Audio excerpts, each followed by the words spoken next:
Welcome, Karen. Thanks, Pat. Yeah, today I'm talking to Karen Ostenried, and Karen has got a lot of valuable insights into the post fires for people who have been impacted by the fires, but also to give the general public some more information, some inner knowledge of what it's like for these survivors of the fires. And before I start, I just wanted to mention that Karen was involved she was in the 2009 fires, the Black Saturday fires, and Karen still lives in Kinglake. Mm-hmm. Only just. Sometimes much to my disgust, but I'm still here, yeah. Okay, Karen. So I'd like to actually spend some time actually listening to Karen rather than listening to my own voice. So I'd like to just pass over to Karen and say, look, welcome, Karen. And I want to open this mic to you because I know you've got a lot to tell. And I just want to know, let's start with, who are you and why you? What's your message? My name's Karen Ostenried. I've finally set up a business called the Matanya Effect, which uses horses or equine assisted learning to help people develop better life and business skills. So we work with youth at risk, we work with youth in leadership, we also work with businesses in developing teams and developing leaders.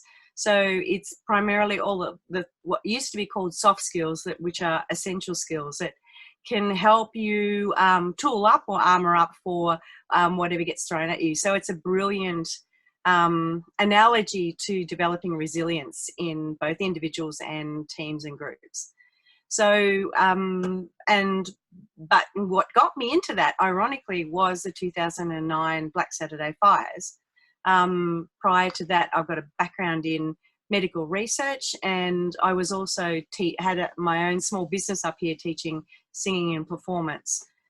So during the fires, our entire property was wiped out, all but one horse and a pony, and that included wiping out my small business. And I had resigned from science a week before the fires in order to grow up the new businesses, but that was wiped out as well. So I come from a space of knowing what it's like to life was going along on track. We were going to be, it was heading in some really good directions, and then all of that gets taken out from under you. So not only did we lose our home and our property, but I also lost my business. My husband was still able to, he was working down in Melbourne, so he was still able to hold down his job. But I then became very involved in community recovery with our own community, and that continued for several years. And I'm still advisor for some community work, but I had to choose to step away from that 3 years after the fires because it was pointed out to me that everyone I was helping was pretty much on the way to being rebuilt, and we hadn't started. So that's one thing. And I want to try and help the people that have lost everything to educate them on what to expect and how best to navigate through what they're about to go through. So my message is you can do it. It is absolutely amazingly overwhelming, especially at the start and sometimes in the middle. But there is help out there, and if you know what to expect, then you're better armed and better able to cope with what you're going to have to go through. So Karen, what brought me to speak to you today was that yesterday I saw a LinkedIn article that you'd put out there and giving some really good, wise advice to people about the people who are going to be impacted by the fires. Would you like to elaborate on some of the advice that you put out there? Yeah, because I was very careful with what I was allowing myself to be exposed to for risk of being, bringing up a whole heap of other things. But it got to the stage where I was seeing the same mistakes about to be made, such as the relief centres being overwhelmed with articles and things that they couldn't use or couldn't distribute. And then I thought, well, I have to get the message out there to those people who want to help, and are doing everything with the best intentions and well-meaning, but it may not be hitting the mark.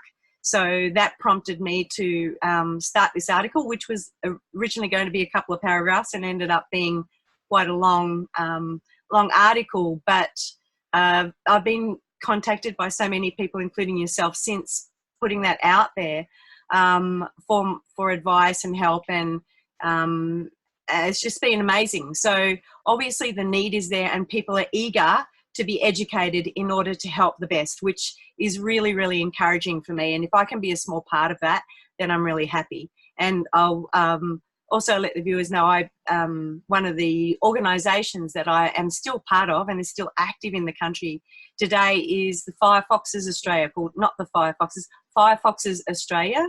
They are a women's organisation that was set up primarily for women to meet their needs following the fires, because people respond to trauma differently, and there seems to be a very different way of treating trauma for men and for women. So that group is now mounting some more initiatives for those other people, recently affected people. So hopefully I'll be part of that as well. So our message out there is that you can navigate through the quagmire or the minefields that you're about to head into.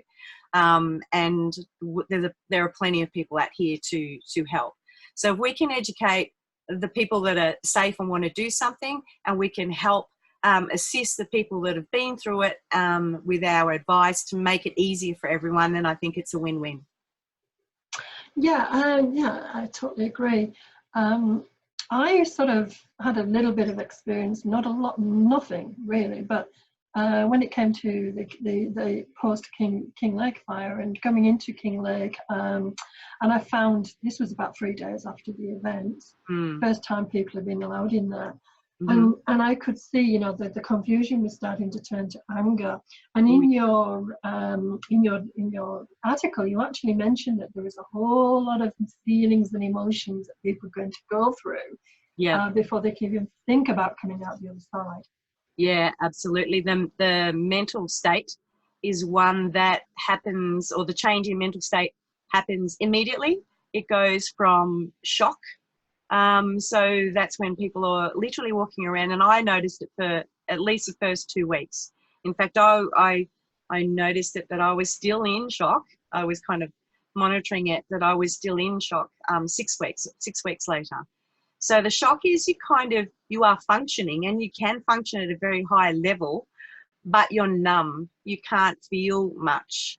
And things are starting to get a bit cloudy in your mind. And the adrenaline is still, you know, being pumped all over your body. So that's you're still in a heightened sense of awareness. So the shock first, where you don't feel, you're quite numb.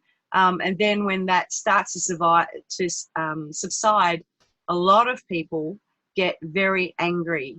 They want to blame someone or something for what has happened to them, because that's their normal state. You know, it's like, I mean, I chose not to go down that route because I saw how devastating it was. Like, people were at each other's throats.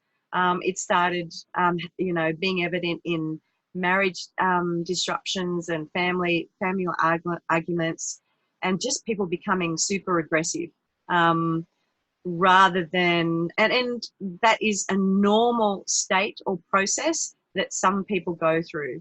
And then there's the grief, and some people, you know, and the grief is heartbreaking, and I certainly felt that. And then you've got survivor guilt as well. So people whose houses survived when everyone else in their street lost their house, they'll be going through their own different trauma and mental strains as well.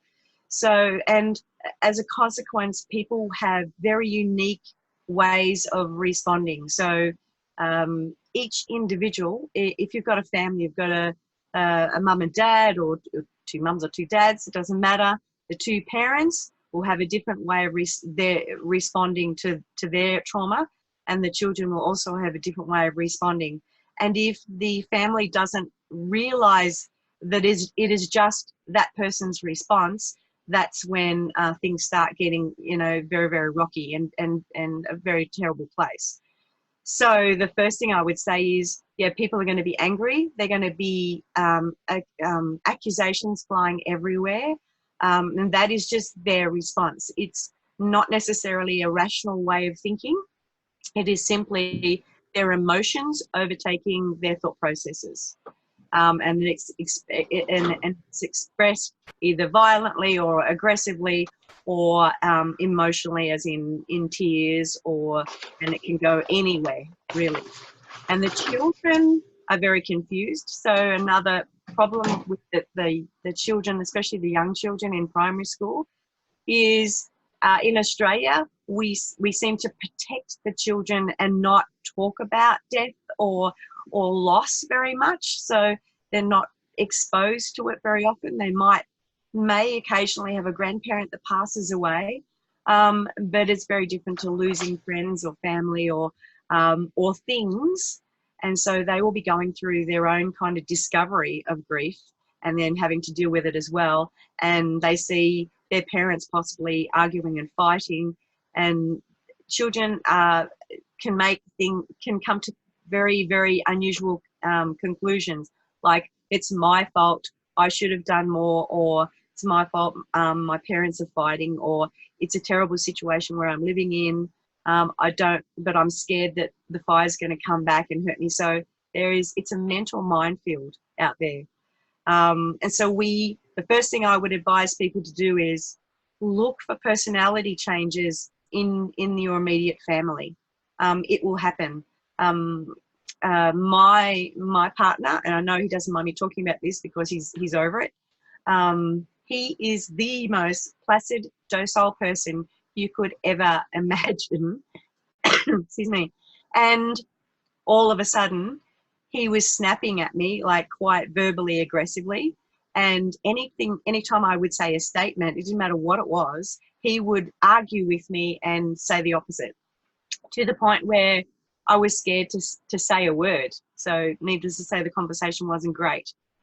And then only because of the training we had been trained to take on foster children who had gone through trauma. And in our training for that, we got taught about these emotional responses and the responses from trauma. So it was just that I'd had that training that I thought, I was thinking, who is this man? Because he's certainly not who he used to be before the fires. So I kind of thought, oh, I know what's going on here. It is a involuntary response, how he is exhibiting his stress and trauma. So I was lucky I could identify that and then carefully have a conversation to say, hey, I'm not sure if you realise, but this is what's happening and this is what it's going to create further on down the track if we don't work out a way of how to get through it again together. The other thing that makes people incredibly angry is fear. Fear that, what's going to happen next. Fear that they won't be able to come out of it, or everything is going to change and they don't know if they can cope. And the other thing is with trauma, any kind of trauma, car crashes, anything like that, is your short-term memory goes. Here in 2009, in Firefoxes, we termed the coin fire brain. So that means that you have very limited short-term memory. And again, I lost confidence because I'm thinking, well, I can't remember anything. I can't remember what I had for breakfast this morning. How can I be reliable? How can I be a responsible human being and function like at the high levels I used to? So that then would introduce of things which will lead to fear and unusual reactions and unusual behavior. So the first thing I would say is, yes, people are going to be angry, but it's just that's them responding. People are going to be very, very emotional because they've lost a lot. And it doesn't matter if they still have their house, they've still lost their community. They have still lost So the environment that was their comfort zone or their home. And the other thing I would say to people who are not in these fire areas is you have to think not as one house lost in your street, but you have to think on the real scale, which is imagine if you lost 4 or 5 suburbs, your suburb and 4 or 5 suburbs around you, and how different that would be to an individual family losing one house. Because I think our human mind, who's not gone through it, thinks of, oh, a house burns down. Yes, you get your insurance. You get to live nearby in a rental or a friend's or family's house until you rebuild. You pop back in and, you know, life goes on as normal. But when it happens on the scale it happened for us in 2009, and on the scale it's happening now, which is even greater, then people who are not in those areas have to think differently. They have to think, expand your awareness of what you think will happen. And if you imagine what will happen in one household and that's duplicated 1,600 or 2,000 or 3,000 times that, then you've got a very different animal on your hands. And again, a lot of it will have a mental impact. So, yeah, that's what, so that, you know, there's going to be personality changes, there's going to be behavior changes, there's going to be a lot of help needed on that basis, and a lot of understanding from those not in those areas. And it takes time, and each individual will take a different amount of time to go through it. My partner, apart from that instant personality change, and after we talked through things and I said, well, I can't remember anything. Let's put things in place so that we check on each other. We're not undermining or picking on each other when we check in. We're actually just making sure that what we need to get done gets done. So we actually moved ahead very, very quickly.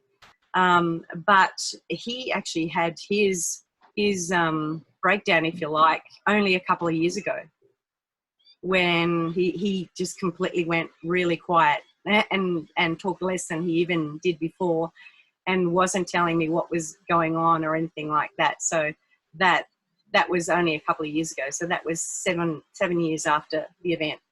So men hide it a lot more because they believe that it's their responsibility to lead and get the family out of it and that. So they're the ones that are the hidden ones that you won't see very easily.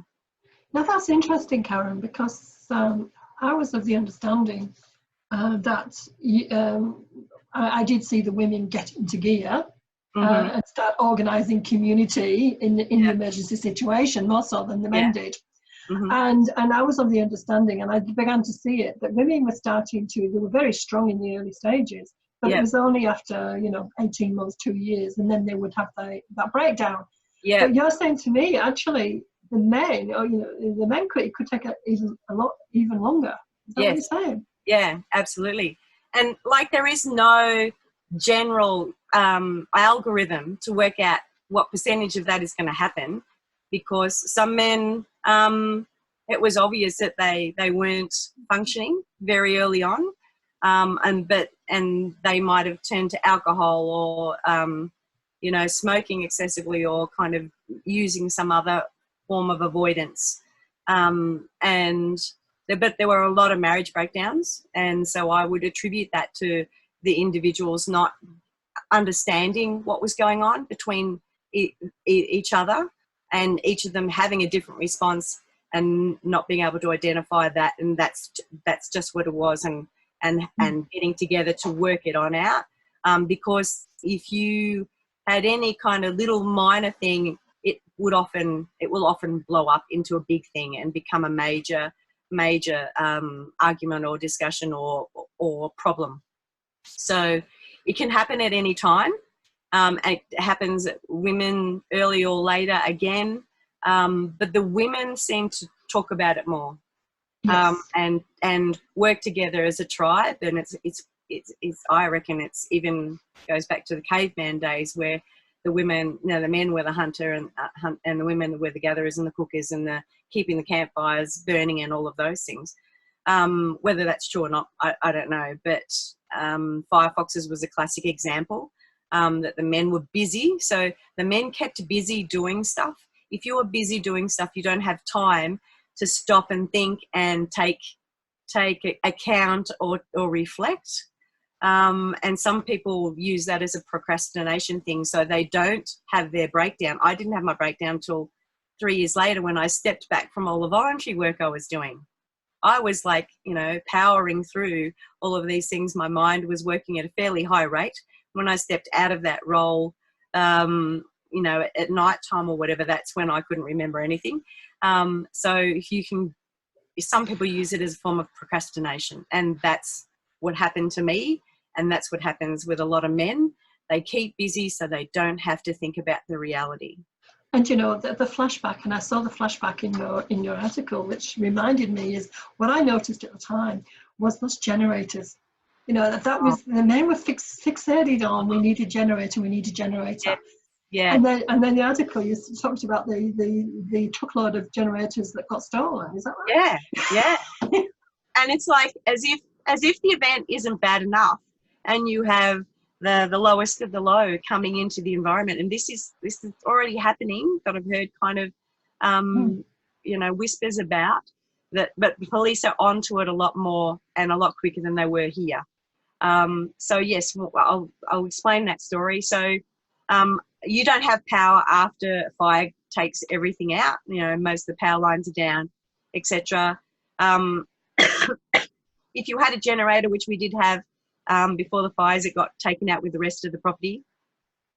But I was lucky to get a generator. But so one of the things was, yes, we had no power. So a hire company actually donated a whole truckload of generators to donate them to the houses that had survived in the fire area up here. So they came up on a truck, and a group of electricians volunteered to connect them up to the houses. And as they were doing it, someone came along and stole the entire truck load. This was very soon after they started installing them. Saw the truck, saw the opportunity. No one anticipated that they would need to lock everything up or anything else. They were just sitting on top of the truck. Not only did they take the generators, but they took the whole truck. So they saw the opportunity. They thought, Ripper, I can go and sell these down in Melbourne. And that's what they did. They stole a truckload full of generators. And you can imagine that story went around the area very quickly. And you can imagine the feelings of, a kick in the guts after you're down, and then some lowlife comes and does that. So that's what I'm saying. Be prepared for the lowest of the low and the best of the best. And that one thing alone is hard to deal with, because on the one hand, you're getting people doing, superhuman things and super generous things. And yet on the other hand, you get these lowlifes nicking stuff and for their own benefit. What made it worse was that you knew the roads were blocked here. So it had to be someone from within the community. And a long time afterwards, a friend of ours is a builder, and he said, oh yeah, I remember these guys coming around to the building sites that he was on, asking if he wanted a cheap generator to buy. So, and I'm thinking they were probably those donated generators that were offered to the community. Low. Definitely. The donations. What's your recommendations? I mean, there are people really wanting to help. There's financial donations, there's donations in goods, services. What really, really helps? One of the things that I see working way better this disaster than ours is people just are getting up and these splinter groups are popping up and finding very specific things that they can help with, and they project manage really well. People say, okay, drop off at his point. They've organised it, and those vehicles and floats and trucks are already on their way to the areas that need it. but they have done the right thing by targeting a specific area or a specific things. So they've done their reconnaissance, if you like, reconnaissance, and know what is needed. So they're not dropping off stuff that isn't needed. And one of the things that the relief centres are dealing with now, and that has been now being told on the news, is to not donate any more clothes or food, etc., because they've got enough. And realistically, and whereas when it was here, people didn't want to knock back any donations, but we still had to sort through it all. And there were, that were stuff that was wholly and used and secondhand, and even I was sorting through that. That was a lot of my volunteer work. Even dirty nappies. So people were using the donation as a way to get rid of a lot of their rubbish, which was, again, another kick in the guts. So I would say people don't need a full wardrobe of clothes. Anyone that's lost everything, their house, doesn't even have a wardrobe. So one thing I would say was, before you want to donate something physical, make sure that the people that you're wanting to give it to have somewhere to store it or keep it, or some way of using it properly. We had whole truckloads of fresh fruit and veg come up very soon after the fires, which was fabulous, but nobody had any fridges to store it in. So you could only take what you needed for the next meal and then maybe one after, because there wasn't any ice. So not only did we not have power, which meant our fridges and freezers weren't working, but we didn't have any safe area to store perishable foods. And the second thing, as far as clothes, you need your basic set of clothes. You need some warm weather and cold weather, because the weather in the mountains, especially where the fires are now above you, that the weather can change, from 38 to 12 very quickly. So you need, they need a couple of jumpers, a couple of pairs of jeans, lots of overalls, because everything's going to be ash and black and dirty for a long time.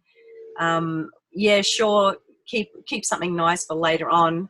But at the moment they just need the essentials. They need clean, new underwear and that, but I think that's covered as well, because I know that initiative's already gone out. So clothes, they probably are more than enough. And then someone contacted me saying, I want to do something for the kids, going back to school. And I said, first check to make sure the school's still there. No point sending uniforms to a school that doesn't exist. So people have to start thinking about, okay, what do I actually want to do, and where can I best use that time? So I would say the money is good. But if you have a specific cause, I've already been contacted just before we started this interview by a music network, and said they did the same after Black Saturday. They said send the word out to all musicians to list what musical instruments they'd lost, and they would replace one of those instruments. So that call out that's very specific. So people who are in the music industry or are musicians are donating to this one place that is to replace lost musical instruments. So I would say to people, get very specific, or do some research before you start kind of donating what can't be stored or can't be used. Because like you said, in the end, they'll just go into the op shops, or they'll have to be thrown out or burnt, because there's no way of storing them. And then if you've got all of these clothes and nowhere to store them, they're going to get wet, they're going to get moldy, they're going to end up being wasted anyway. And so we don't want to see waste at all. And even furniture, if the people are still homeless and they're still in temporary accommodation, they haven't got anywhere to store their furniture. The big thing is up here, and at the first type of storage is shipping containers. If you've got a property that you can put a shipping container on, or if you can get up there, is a shipping container, because that way you can store stuff. They're lockable, so they're protected from thieves, and you can protect them to a certain extent. But keep it light until people get some kind of the bare essentials. So roof over their head, some storage space, and they can start to sort through what they need. So that's what I'm telling people. I said, do your research before setting up any form of donations or any type of collection, because the timing has to work well. One of the contrasts that I remember was coming off the mountain and coming back up to Benalla. Mm-hmm. And in the car in Benalla, and I could see the stark difference between what was going on up the mountain and then the bright lights of Benalla. And it's just a small country town, you know, it's brightly lit, the shops and the vitality in the community. So two completely sort of contrasts in the same day. And that's bringing to my next question is, how do you rebuild community? Oh, that is a big one. Oh, that's the $1 million question. It's really hard. Like I was saying to the person earlier, I said businesses, small businesses, I think, you know, families that hit hard and personal loss is great. And families will decide whether they want to stay in the area or move out or rebuild. It's, you know, there are so many options. It's not funny. How do you rebuild a community? It definitely helps to have people that have been through it come into your community and talk about their experiences. We had an expert in trauma recovery, Dr. Robert Gordon, come every 6 months or so. But I found the information he gave was a little bit too late. So if I'd say to start the ball rolling is to get people like myself or people that are skilled, that have been through it, that can go and talk with these people. We had people come from the Canberra fires down here at one of our Firefoxes evenings, and I was just totally disbelieving what they were saying. They said, oh, it takes much longer than you think to recover. And I'm like, no, I'm going to be rebuilt by, a year. I'm going to be back in my house by Christmas. Well, that's been and gone many times and it hasn't happened. It was such a kind of, maybe I was still in denial, but it is, and what people who have been through that experience have is respect from the people that are in that situation now. Because it's not like some stranger who goes home to their nice comfy house with running water and electricity and got green grass in their backyard telling you, they know how you feel, because they don't. They can't. And I think that was one of the best things, is to have people that have been through it themselves and have navigated the course to go and talk to them and explain to them our experiences and maybe be able to answer some of their questions and guide them that way. Also, there were case managers put together to help all the households. And another one of my tips in there is there are good and there are bad case managers. And unfortunately, our first case manager was useless. She was very young. She didn't know anything that she could do for me every time, she basically, I think she got us a set of plastic cups and a couple of towels and a sheet in the entire time that she helped us. And every time she asked me what could she do, I said, can you help me fill out the paperwork? And she said, oh, no, I don't think I can do that. Because one thing that happens after the fires is you have to register for every bit of help you're getting. And I understand that is necessary, but if you want to help someone and you know someone in the area that you can come up to, maybe you're living off the mountain like someone could have been a friend or a non-friend, saying, I'm going to go up there one day a week and I'm going to sit with this person and help them mentally go through the things that they need to go through, and maybe write a list for them or contact someone for them or fill out a form for them. That would have been really helpful. Like I said, there were some fantastic case managers who did amazing things. And I know now, if we had a good case manager, we probably would have been back in a house. it would have made all the difference to us to our recovery. So good case managers and being able to identify if they're good or not. I mean, it was pretty obvious to us that our case manager didn't know enough or couldn't help us. But I didn't have the energy to actually say, look, this isn't working out. Can I have someone else? So it's, to have the experience of someone who's lived through it, to have them and to have, people volunteer to do project management. So one of our friends, as soon as she heard about our situation, she was in Melbourne, she literally rang up her network and say, hey, I know this couple, they've lost everything. We're going to put together a household full of furniture. They don't need it now, but she wrote a list and she said, if you've got any furniture that you can fill in this list. And then she didn't double up on anything. So it was amazingly well organised. I didn't know all her friends at all.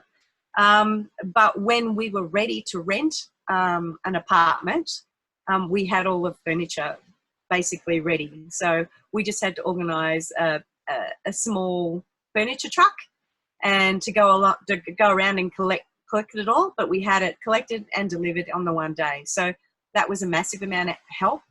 So if people have project management or administration skills and they have some time to volunteer, that would be brilliant. And the other thing that the government asked us was, what do you need? And because I was part of all of these volunteer groups, there were 62 different, I suppose, volunteer community groups that developed out of the fires. And I was a member of about 8 of them. And we were being inundated by all these donations, but we had to sort through it. And that took, in some cases, days, if not weeks. And it would have been really helpful simply to have an administrator to say, okay, and then this has come in and we've got a log of who needs what, and to be able to match it up. That kind of help would have been great. But we were told that they weren't allowed to give us any salaries to help us out as far as community groups, which was, really, really another kick in the guts, because it still then fell all back onto the volunteers to do all of that and to do all that kind of dissemination. And there was a lot of the not-for-profits were working up here as well, the Salvation Armies, Sony Music, Kildon and Uniting Care. They were all doing their specific things, but there were a whole heap of other things that were managed within the community that would have benefited from having someone, just do some basic admin, which would have made their load a lot lighter. And if you'd have been salaried, as you say, there would have been a recognition and the money would have come back into the community. Exactly. And that's what our argument was, exactly that.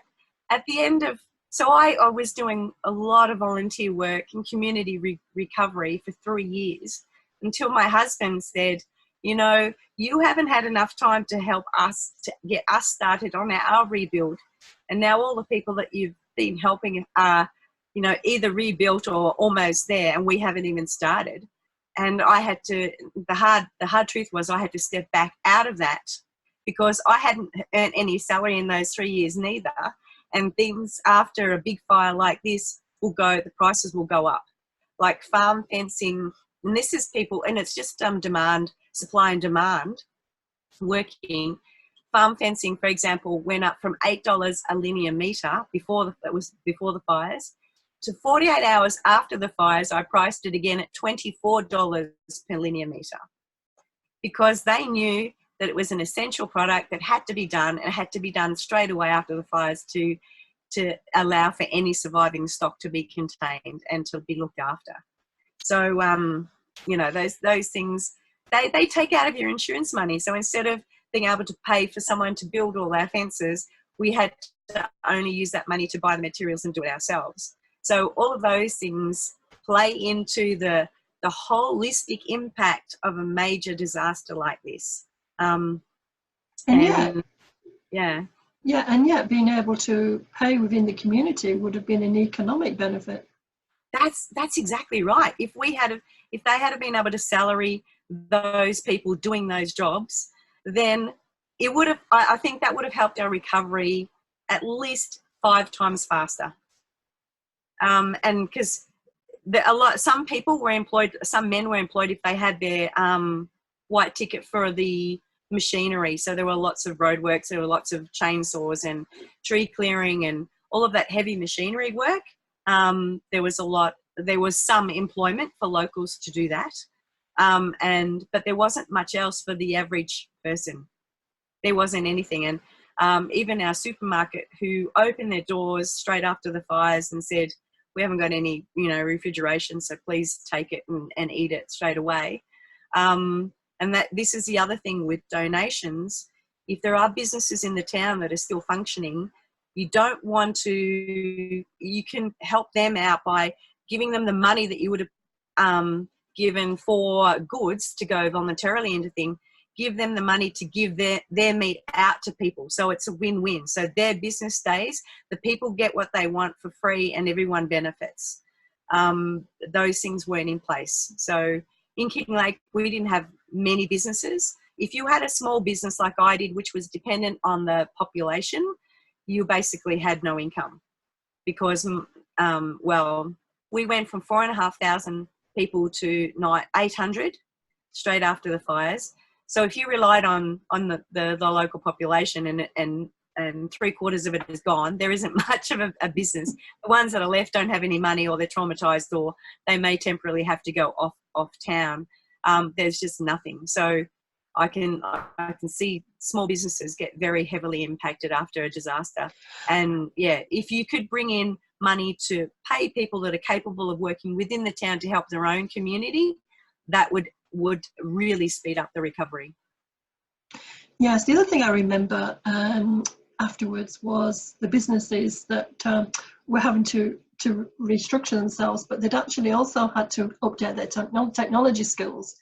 Oh, yeah. So, I mean, because many businesses are still a bit behind. Mm-hmm. And if you are going to now, restart again, yeah, you've really got to be aware of the cloud and the new technology, shall we say, and where that's going. And so there was that little bit of fear of updating as well. And if you combine that with the fact that you can't remember stuff and you've got no short-term memory, that fear gets very large very quickly. I remember kind of when we were renting and we bought a new TV, and then we had to program it, and we had to do this, and we had to get a new computer because our other computer was a blob. So we had to learn how to use every single piece of equipment and learn it.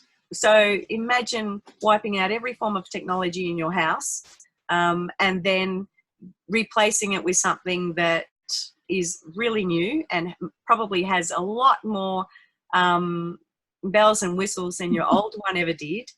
Add to that your technology, as you said, in country towns is probably, you buy it to last. In those things, you want it to last because everything is precious. I just got so sick of learning having to reprogram everything and have to learn how to use everything. It was, very, very tiring, plus the fact that your brain is not fully functioning. I actually I had paid for, prior to the fires, a big marketing course because I knew that I needed that to expand my business. And I'd paid for the course 12 months in advance, and I was stupid enough to attend the course.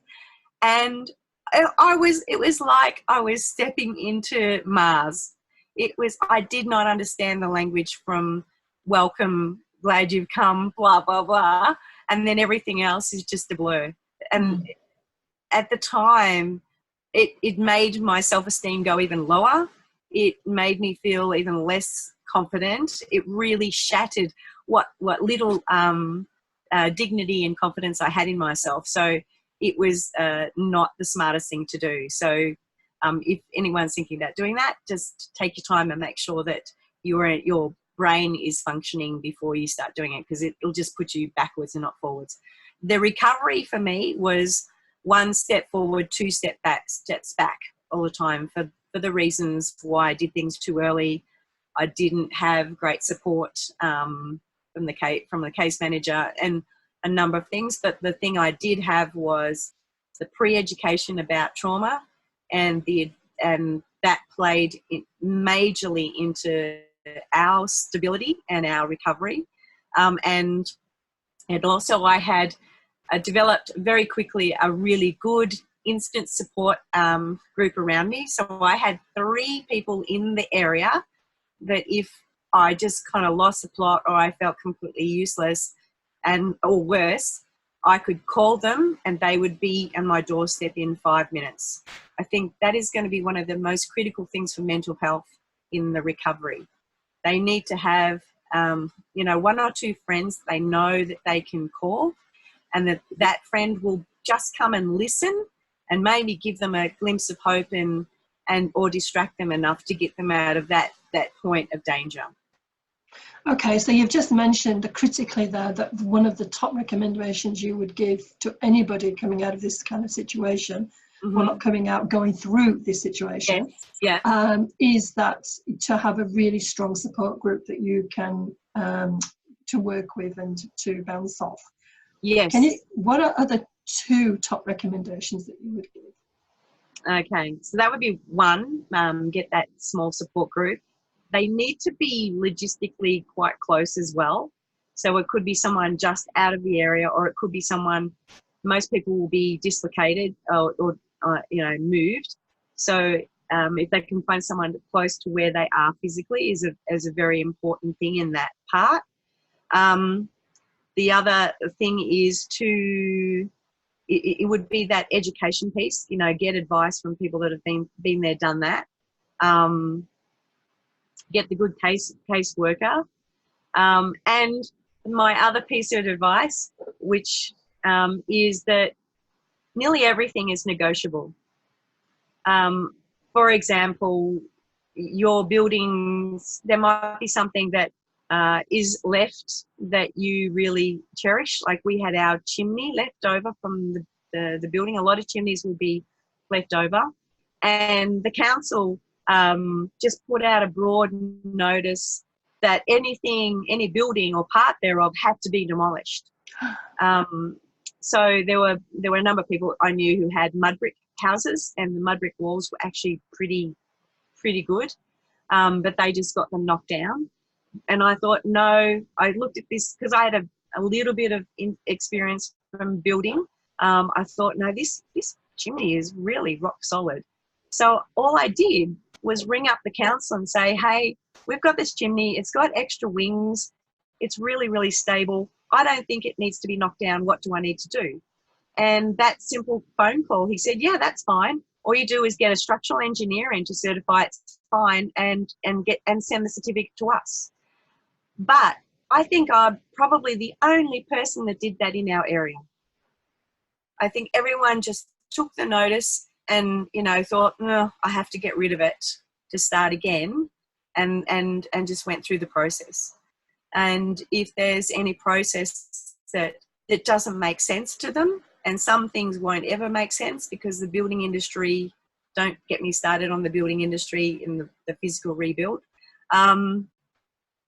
is just a lot of knee-jerk reactions. So a lot of things that are going to come out from people of decisions, whether that's local government or community government or even national, is going to be a knee-jerk reaction, not very well thought out.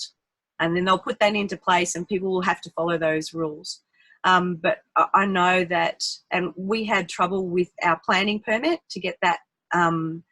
And I went back time and time again after meeting saying, well, this is what we want to do next. And she said, no, just no. I was just met with no all the time. And I even got a business advisor to come with me, just thought maybe it's my brain. Maybe I'm not functioning, but it's not making sense. And he came out of the meeting shaking his head. And I actually had to go, so I still wasn't accepting her answer. So I had to go via the building commission to get to speak to the head town planner, to speak to him. And once I talked to him, he's going, oh, no, what you've been told is not right at all. Yes, you can do this, or yes, you can do this, but you need to do it this way, or there is a way of doing it. But the younger people underneath him didn't know that and were just stonewalling me. So if someone says, no, that's not allowed, ask them why. and ask them, well, what would be allowed and how can we do it to make it work? Or, everything is negotiable. And again, if an insurance company is telling you that you have to have your building up and completed with certificate of occupancy in 12 months time, that's not true neither. That's not a law. So don't let people push you and bluff you around. Find out, it's really important now for those survivors to find out what their rights are and what is the easiest way of navigating through all of the no's. Okay, so finally, Karen, so okay. Sorry, there's No. so much. You just it's going to go on and on, but I'll keep writing articles and put different bits in so people can chunk it down. Yep, finally, where would people go for advice? I mean, you mentioned the firefoxes. Yes. Where would people start to look for the wisdom? Well, luckily, now it's easy to do stuff on your phones. In 2009, that wasn't so easy. You can get emails on your phone, for example. And we were still being told back then, if you go onto this website, and I said, what part of my entire property is burnt down, including my computer? It's like, we'll fax it to you. That will be the blob next to the blob that was a computer. It's like, be patient. But I suppose, where would be the best place? I know Firefoxes there is a disaster recovery centre, and there is, I'm not sure what's being set up in smaller towns independently. I could probably ask Firefoxes what's going on because they're part of larger Australia-wide disaster recovery network. And if people are wanting to find out, maybe just ask the word, ask. The social media is really powerful, but be careful of also social media because there's a lot of untruths out there. I'm just trying to think where's the most reliable places.